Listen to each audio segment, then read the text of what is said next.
has ever had dominant scheme, elite scheme with elite skill talent at the same time. Their head coach, Nathaniel Hackett, brings over this Mike Shanahan, Kyle Shanahan, Gary Kubiak scheme that's going to be run, get Russell on the move, take shots down the field, and a defense that's going to be absolutely dominant when it comes to both the run game and coverage. I think they're the most complete roster in that division, and I think the Denver Broncos, because they can play any style that they want, win the AFC West. All right, so A, none of those are outrageous. Come on, no, they didn't seem that bold, right? But they're all good, all fast. I want to put a bookmark. It's more like Saturday, Dan. Put a bookmark in Lamar. So I want to come back and do that one a little bit later as well. But let's talk about the Broncos for the moment here, because that might be the best division ever. Why are you shaking your head like that? Because coaching matters. The next play that Nathaniel Hackett calls in the NFL will be his first one. And he may be a great coach, but 20% of the time, a rookie head coach takes his team to the playoffs, let alone wins the division. And oh, by the way, you have Kansas City, the Chargers, and your Raiders, Greeny. All right, well, so you get my Raiders. Like I've adopted them all of a sudden. They went from my Jets to my Raiders. Who's going to win that division? But Graziano, we'll start with you. He just picked the Broncos. That I think would surprise a lot of people. Who do you like? Tannenbaum says coaching matters. Who's coaching the Chiefs? I think Andrew Reid. Is it still Andy Reid? Yeah. Still Andy Reid. He's pretty good, right? He's good. Yeah, I think Andy Reid and Patrick Mahomes are my pick.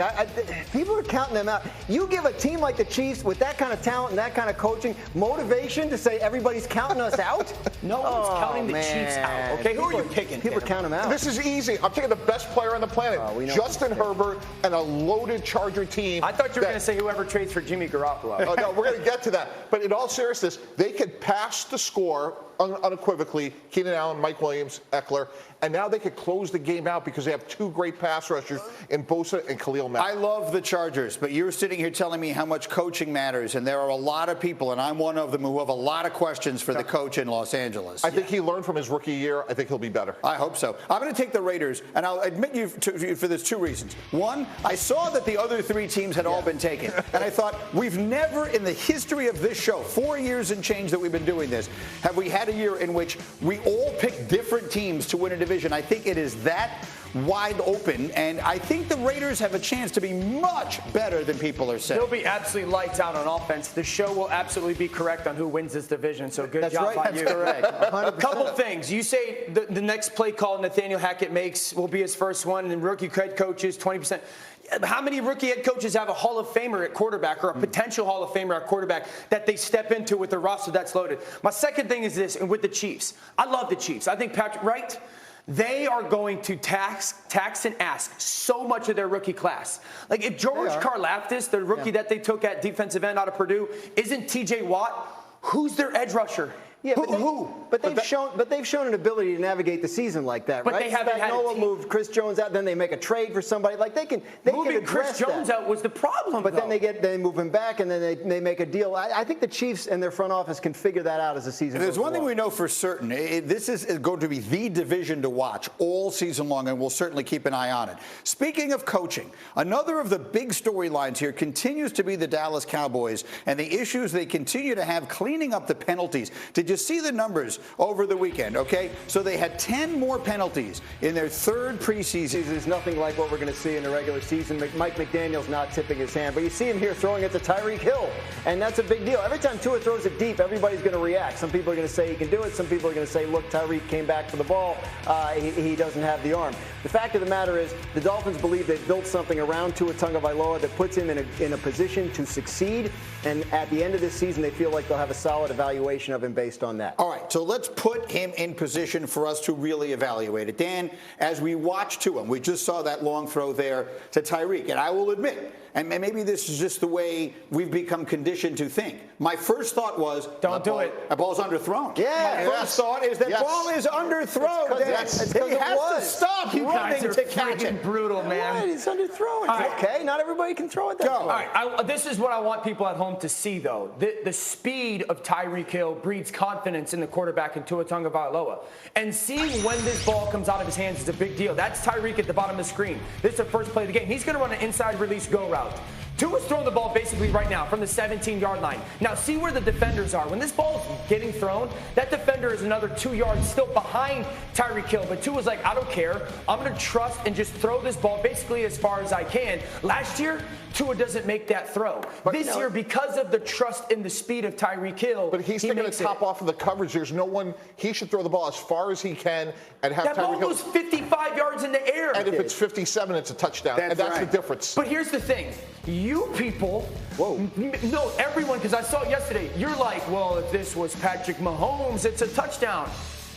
Yeah, no, duh. He ain't Patrick Mahomes, guys. He's not one of the most talented players we've ever seen at the position. The ball still goes 55 yards in the air. As you all know, the margin of error in winning games, that can be the difference between 7 and 3 points, and that's why there's still a big question mark about Tua. Can he get the ball down the field consistently? You guys are talking like the throw went 30 yards and died. It went 55. No, but Dan, the comparisons to Mahomes are going to be inevitable because that's who Tyreek left. So people are not just comparing him randomly to the best quarterback in football. They're comparing him to the guy who used to throw that pass. But that's their fault. That's their problem. I'm not going to compare him to Patrick Mahomes because he's not the same guy, and that's unfair to the quarterback. I think I liked your point about the confidence because when I talked to Mahomes in training camp last month, he said the difference this year is like I could look at Tyreek Hill and no matter what the play call was, what the read was, I see his matchup. I know he's going to win it. I'm going to throw it to him. Yeah. And I think we see a little bit of that with Tua there. That's what you're talking about. And it's a little bit of like an ego. You know,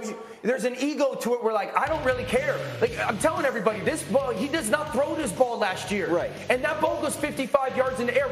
You guys were making it sound like this ball's 30 yards and it dies and Tyreek Hill's got to stop and make it. He bleeds him into the middle of the field a little bit. No, it's the difference between being good and elite, and that's oftentimes the difference between winning and losing games. Let me ask you this: Does Drew Brees launch the ball 60+ yards down the field? Was he okay? But he would have thrown the ball sooner. One of the things that made Drew Brees so great was he was so quick-minded, and he could get rid of the ball. The launch point would have been he threw the ball off one hitch when the defender was 3 yards behind Tyreek.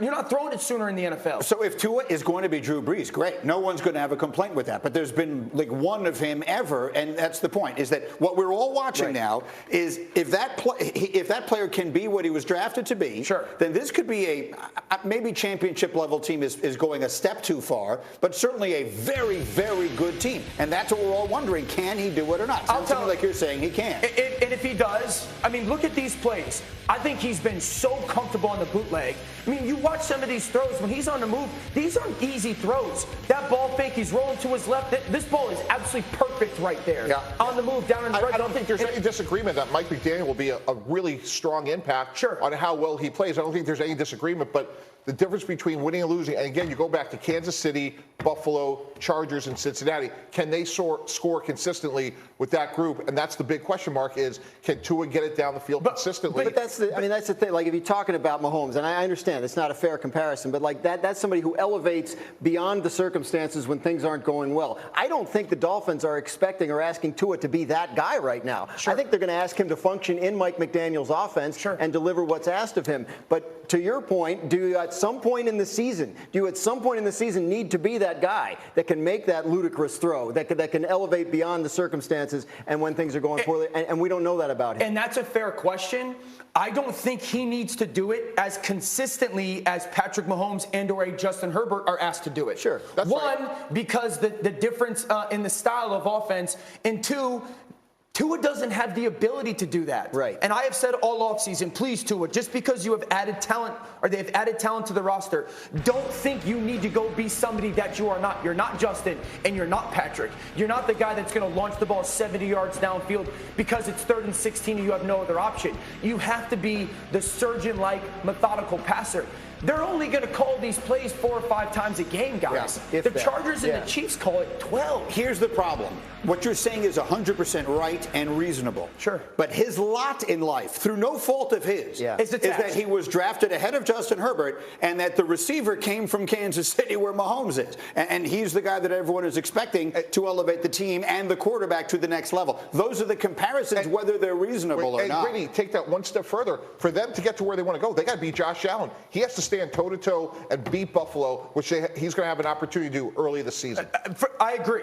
We're talking about a conference and a division that's pretty good, a conference that's absolutely loaded. This roster, if Tua takes the step forward, like I think he will with, finally solidifying a scheme, a new head coach and play caller, and Mike McDaniel, more talent. This is a team that's going to compete for championships. Yeah, absolutely. They are a sleeper when it comes to an AFC division championship and/or AFC championship run. He's got to take that step. We all agree on that. And so if he